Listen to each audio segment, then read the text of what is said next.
Hey students, welcome to part 3 of the Algebra 1 CST review. In this installment, we're going to be going over questions 41 to 50. Alright, so let's go ahead and take a look at question 41. It says, which is the solution to this system of equations? So let's see, we have two system of equations here.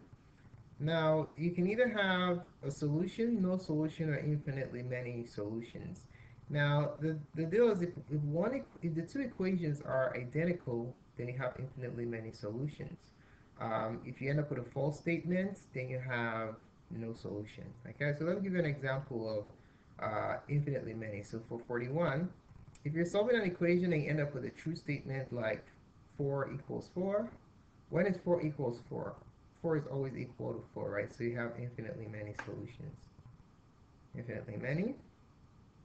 And then when you have a situation like this, let's say you have 3 equals 2, is this true or false? When is 3 equals 2? It's never, so you have no solution in this case, all right? And then when you have an explicit solution for x, like x equals 3 and y equals 4, then that's basically your solution. If your solution is 3, 4. So these are the possible case answers you can get when solving a system of equations, all right? So let's go ahead and take a look at this system right here. There are two ways we can do this. We can do this by substitution, or I can put them in the same form and simplify.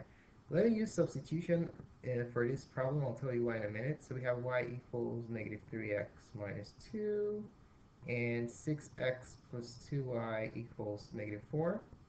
Call this equation 1, and call this equation 2. Why did I use substitution here? Because I have one equation solved explicitly for y, so I can take in the value of that y and plug it into y in the other equation, right there, okay? All right, so let's go ahead and do that. So what I'm going to do, I'm going to substitute negative 3x minus 2 for y in equation 2, okay? So if I make that substitution, what is that going to look like? We're going to have 6x plus 2. Now look at what I'm about to do. Instead of y, I'm going to put in the value of y from equation 1, which is negative 3x minus 2. Okay? So we have that in place of this y right here equals negative 4. All right, so let's see what we get here. If we end up with a true state, an identity equation, that means infinitely many. If we end up with a false statement, no solution, if we have an explicit x result, then we know we have a solution. All right, so let's go ahead and solve this. First thing I'm going to do, using order of operations, I like to simplify, actually, not order of operations. I just want to simplify. So get rid of this parenthesis. I'll have 6x plus 2 times negative 3 is negative 6x, and then 2 times negative 2 is negative 4 equals negative 4, okay? So we have 6x plus times minus. Anytime you multiply and the signs are different, you always have a minus. Minus 6x minus 4 equals negative 4. The 6x's cancel out. You have negative 4 equals negative 4.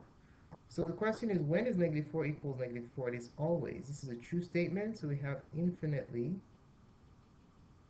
many solutions. Okay? So our answer to number 41 is option letter D. All right, let's move on to the next one. We're going to do question number 42. All right, so for 42, we're asked, we're given a bunch of ordered pairs, and we asked which of them is a solution to this system. So there are two ways we can do it. We can either work forward or we can work backwards. Some of you would like to just plug in and check to see which one works, and some people would like to solve. So let's see here what we can do. Let's go ahead. I like to solve this one, okay? Or you can, if you like, you can plug in and see which one works. So let me go ahead and solve this.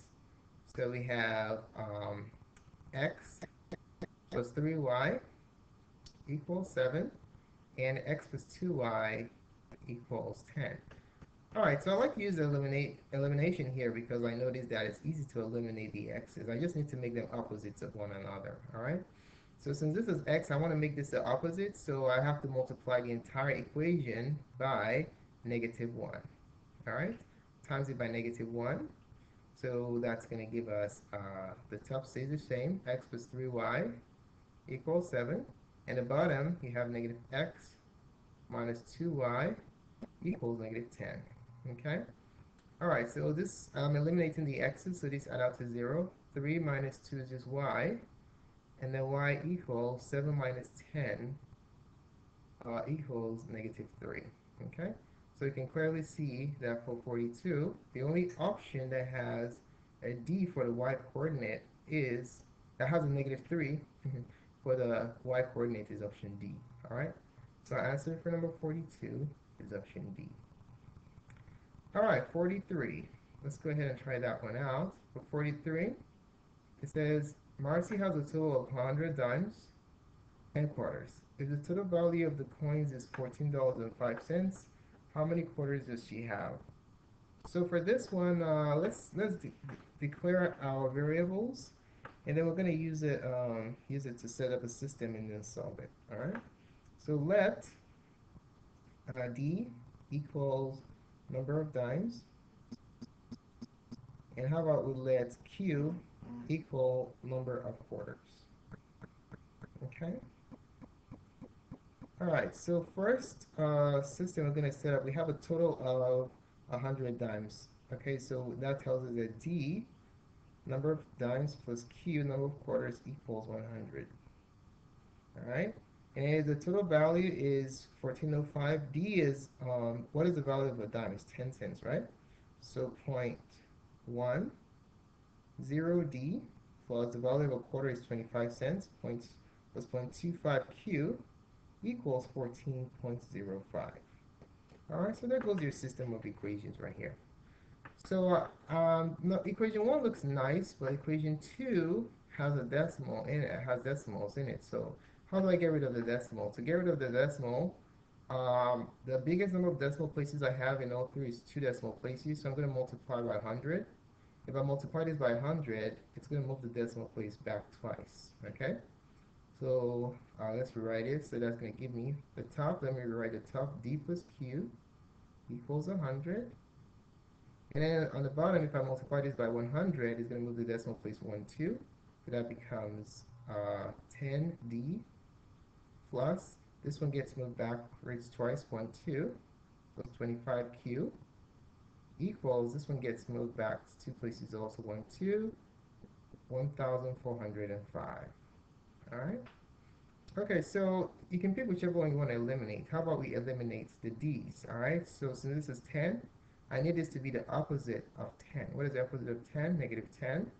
So to accomplish that, I'll multiply equation 1. Actually, technically, this is equation 1 by negative 10. So I can create opposites with my D's. All right. So if I make that distribution, distribute this negative 10 to all three, I'm going to get negative 10D. I'm running out of space here, so let me write it on the bottom, or else it's going to look messy. So if I distribute that, put the arrow there, it's going to become negative 10D minus 10Q minus 1,000 for the top, and then the bottom is still 10D plus 25Q equals 1405. All right, so we just add downwards. You notice that these will add up to 0, and then for the Q's, you're going to have 15Q equals, and then when you subtract this, you have positive 405. Okay. All right, so to get 15 bytes, to get Q by itself, what we'll do is divide both sides by 15. So divide this by 15, and divide this by 15. So we're going to have Q equals 405 over 15. Now, let's reduce this. Since they both end in 5, I can divide top and bottom by 5. Divide by 5, divide by 5. That's going to give me 40 divided by 5 is 8, and 5 goes into 5 once, over 5 goes into 15 3 times. All right, and I know 3 goes into this number because if I add the digits, is 9, and 9 is divisible by 3. Alright, so 3 goes into 8. Uh, 3 goes into 8 2 times, remainder 2. 21, 3 goes into 21 7 times. So your answer is 27. So your answer is option A. Okay? If you don't like doing it this method, you can use long division to basically divide. Like you can just go 15 divided by 405, and then you'll get the same answer, 27. All right? Okay. Now let's move along to the next question, question 44. It says, which line best describes the graph of this system of equations? Are they identical, parallel, two lines intersecting in only one point, two lines intersecting in only 2 points? All right, so let's go ahead and solve this problem, question number 44. If you take a look at 44, if you look at the last option, can two lines intersect in only 2 points? Option D doesn't make sense, right? Because if you have two lines like this, they can be parallel, which means they never intersect. They could be identical, which basically means that they overlap, or they can intersect at only one point. In that case, they have different slopes, and that's it. All right? You can have two lines intersecting in only 2 points. It's either 1 point or infinitely many points. All right? So option D, we can just scratch that out because that doesn't make any sense. All right, so let's go ahead and see how we can solve this problem. Okay? All right, so if you want to compare two lines, especially the graphs, you want to put them in a graphical format, namely the slope-intercept form, okay? So the slope-intercept form of a line is the y equals mx plus b form, all right? So if you look at this system of equations that we have, the first equation is already in that formulation, is already in the y equals mx plus b form. It's a y equals negative 2x plus 3. The second equation, however, needs to be processed slightly in order to put it in that form. The problem with the second equation is that you have a 5 as a coefficient of the y. So to address that, we're going to divide every single term by 5, and then it will be in the y equals mx plus b form. Okay, so divide this by 5, divide that term by 5, and divide that term by 5. Okay, so the second equation in slope-intercept form is y, divide out these 5's, equals negative 10 over 2 is negative 2x plus 15 over 15 over 5 is 3. So how does this line compare with this line? They are identical lines, okay?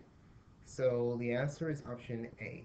The reason why we couldn't tell that they were identical before is because this one was being multiplied by 5, all right? So when we put it in slope-intercept form, we could clearly see that they are in fact identical lines. Or you can have multiplied the first equation by 5, you get the second equation.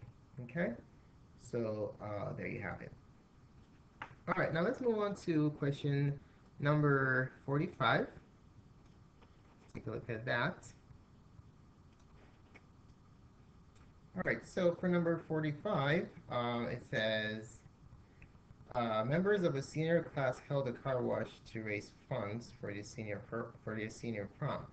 They charged $3 to wash a car and $5 to wash a pickup truck or a sports utility vehicle. If they earned a total of 275 washing a total of 75 vehicles, how many cars did they wash? Okay, so let's go ahead and take a look at this. For this one, we have to define our variables first. Okay, declare our variables. So 45. We are dealing with two categories here, either cars or truck and sport utility vehicle. They are combined. So let how about we say let x be number of cars, and let y be number of trucks or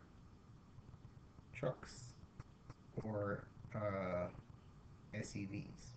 Okay. All right. So let's set up our system of equations. Now they earned a total of $275. So and then they watched a total of 75 cars. So let's do the total first. So for the total, we have X, number of cars plus number of trucks or SUVs equals 75. All right. So to get the price, we just simply multiply the price of each by their number to get the total, right? So the price of cars is going to be the unit price times the number. Uh, so the price of cars is $3. So 3 times X would be the price of the cars. And then 5 is the price of the trucks or SUVs. So 5Y will be the price of the trucks or SUVs. And the total earnings they made was $275. All right. So we have a system of equations here. I like to solve this by elimination because I can easily create opposites for the x or the y's. Since we have to find the number of cars, how about I eliminate the y and the answer I get will be the correct answer, okay? So to eliminate the y, I just need to create opposites, all right?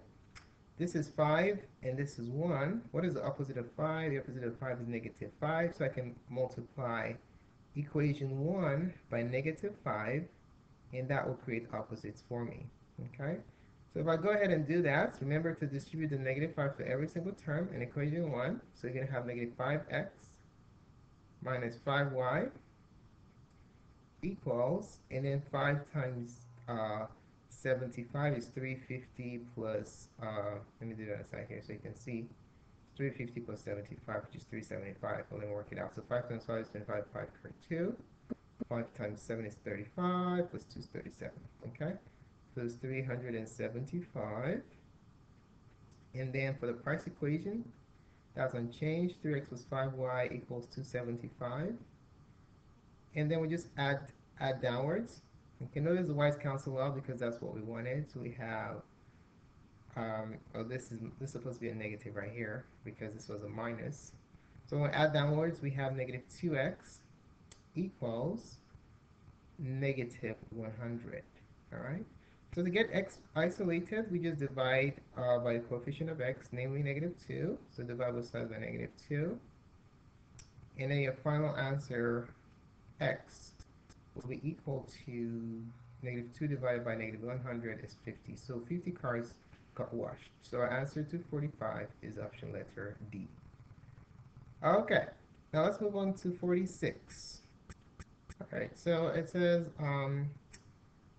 at what points do the lines represented by the equations 2x plus y plus 1 equals 0 and 4x plus y minus 3 equals 0 intersect? These are the general forms of the equation of a line. So they intersect basically at where the solution is, right? The solution of the system of equations. So let's go ahead and write down what the equations are. 2x plus y plus 1 equals 0. That's the first line, and the second line is 4x plus y minus 3 equals 0. Okay, so to solve this system of equations, we could eliminate y or eliminate x, and then find the other point. Well, if you take a look at the options we have here, these two 2's are the same. So if we found x, we have to find y. Okay? But if you look at all the y's are distinct. So what does that tell me? If all the y's are distinct, it tells me that if I solve this equation accurately for y, I don't need to solve for x. That should tell me what the correct answer is. All right, so in this problem, it will be smarter for us to solve for y. All right, and that'll be that. Okay, so if I want to solve for y, that means I need to eliminate x. I have a 2 and a 4 here. So all I just do is I need to find the LCD of 2 and 4, and then I want to make one the opposite of the other. So what is the LCD of 2 and 4? The LCD is 4, right? So this is already the LCD. This one needs to be multiplied by 2 so that it matches with that. But since I also need it to be the opposite, I'll multiply it by what makes it the LCD and what inverts the sign.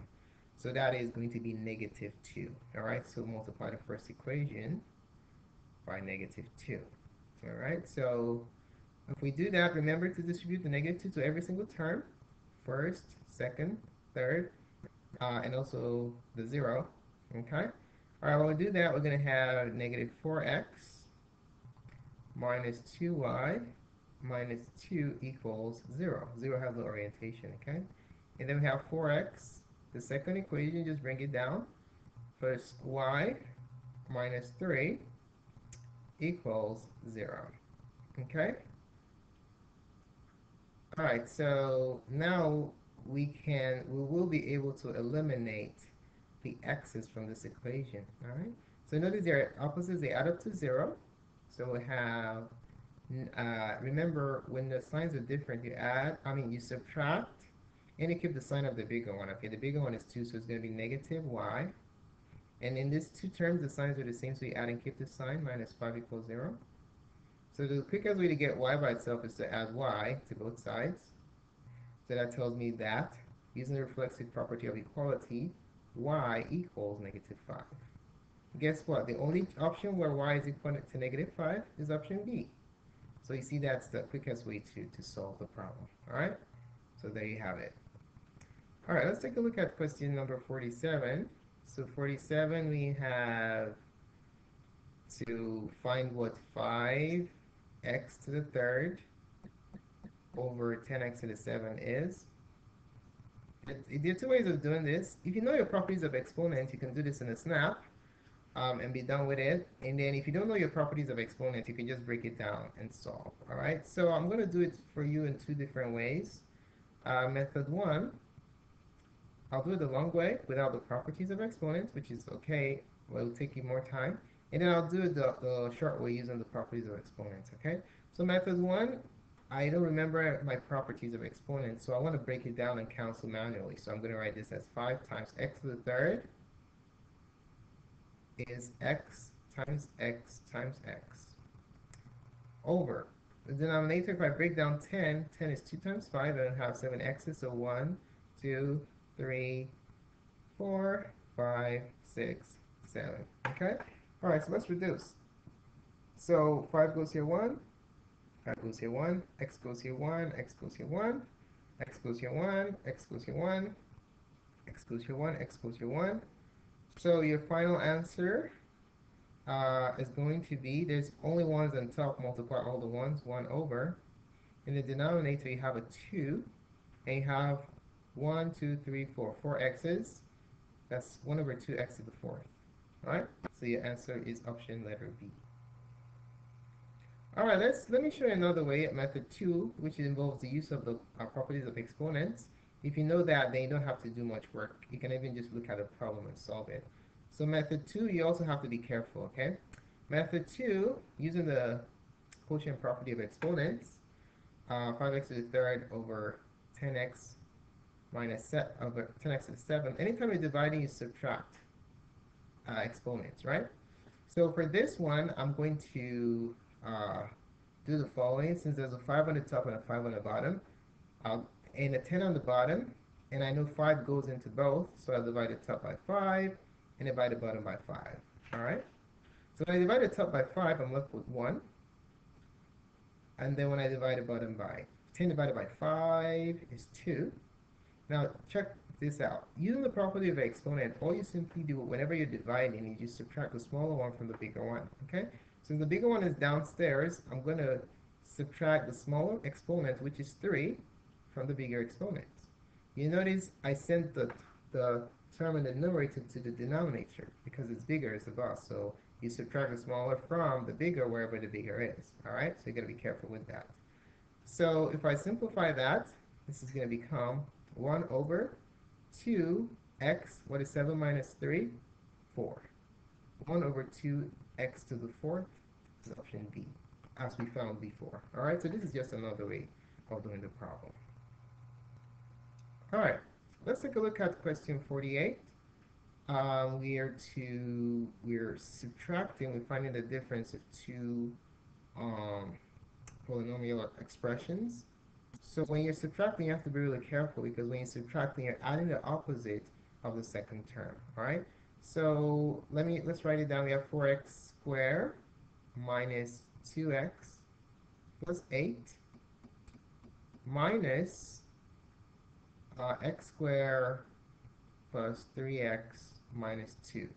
So since I'm subtracting, I like to add vertically. You can add horizontally if you want. So what I'm going to do is I'm going to rewrite the first one. The first one is positive, so I don't have to distribute anything. It's as though there is a 1 here, and you just distribute that 1 to everything. It doesn't change the sign, okay? Minus 2x plus 8.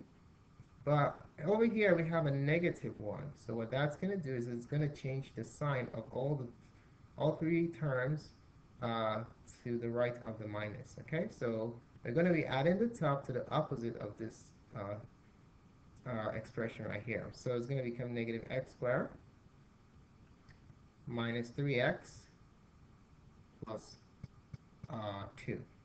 Okay? All right, let's add it downwards. Imagine that there's a 1 over here, okay? So, yeah. You subtract that. 4 minus 1 is 3x squared. Here, the signs are the same, so you add and keep the sign. 2 plus 3, 5x. And these, you add them up. 8 plus 2 is 10. All right, so for 48, we can clearly see that our answer is option D. So don't forget, anytime you're subtracting polynomials, you always want to distribute that minus to every single term, invert the signs before you combine, all right? Okay, let's take a look at question 49. It says the sum of two binomials is 5x squared minus 6x. If one of the binomials is 3x squared minus 2x, what is the other binomial? So if you add two things to get one final result, and you have one piece, how do you find the other piece? You do the opposite of sum, right? So the opposite of sum is the difference. So what I'm going to do to find the original one is I'm going to subtract 5x squared. From 5x squared plus 6x, I'm going to subtract one piece, 3x squared minus 2x, in order to get the other piece, okay? Because we're doing the reverse of summing. Because when you did the sum, you got this product, this result. So how do you get what you started with? You got to do the opposite, which is to subtract, all right? So how do we subtract this to find what we added to this to get that? We just distribute the minus like we did in the previous problem, okay? So leave the top alone, 5x squared minus 6x. Now distribute the negative to here, negative 3x squared plus 2x. All right, and then we just combine downwards. 5x squared minus 3x squared is 2x squared minus 4x is your final result, okay? So we can see that the answer is option A. But what does this mean though?